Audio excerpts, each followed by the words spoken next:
Donelan. Thank you, Mr. Speaker. I voted to remain in the referendum, not for any nostalgic or ideological love of Europe, but more a pragmatic belief that it was not the right time for us to leave. However, the point that has sometimes been overlooked in this chamber in this debate is that this vote on Article 50 is different for one reason, that it is not our decision. We have a duty as Democrats and fundamentally as Members of Parliament to enact the result of the referendum. I've not changed my mind personally, but it is important to remember that the Conservative Party's manifesto, the one on these benches that got through in the election, pledged this referendum. I was proud in Parliament to vote for the referendum, and I promised voters that I would honour that result. It was made abundantly clear during the referendum that it would be final. There would be no ifs and no buts. But when I make a promise to my voters, I intend to keep it. No ifs, no buts.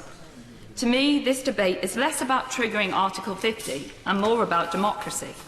The mere suggestion that we could consider riding roughshod over democracy and destroying what is left of the British public's faith in politicians is quite frankly absurd. Yes, we can all think of loopholes and justifications to rationalise voting against the referendum result, but surely it's a sad state when it comes to this. And isn't it patronising to claim that people really didn't understand what they're voting for? Mr. Speaker, it's also important that we do not distort the meaning of this debate. This vote should not be turned into a pro- or anti-immigration vote. It's simply a recognition that the public voted, in part, for a desire to take back control. There has been a lot of talk in this debate about immigration and the end to the free movement. Members have spoken of cultural and economic benefits of immigration, and I echo wholeheartedly this message. But I do seriously question whether it can only be achieved by European immigration. It disadvantages those from former Commonwealth and the wider world, who, in my opinion, have exactly the same right and opportunity as those living in Europe.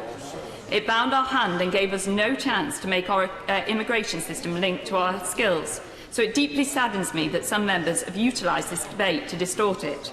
Mr. Speaker, let us remember and let us be clear not to misguide the public today. This vote is about starting the process. Yes, we could spend several weeks speculating about what we might be able to negotiate and what we can change and what we can't. But we have a duty here today. Our economy and businesses now need certainty. The last thing they need is another referendum or speculation. Now is the time to get on with the job. Be positive, work together and get the best deal for Britain. We have a duty to honour the result, a promise to keep, and we need to show the British public that we can listen, we can be in touch, we are the Parliament for the people and not a Parliament superior to the people.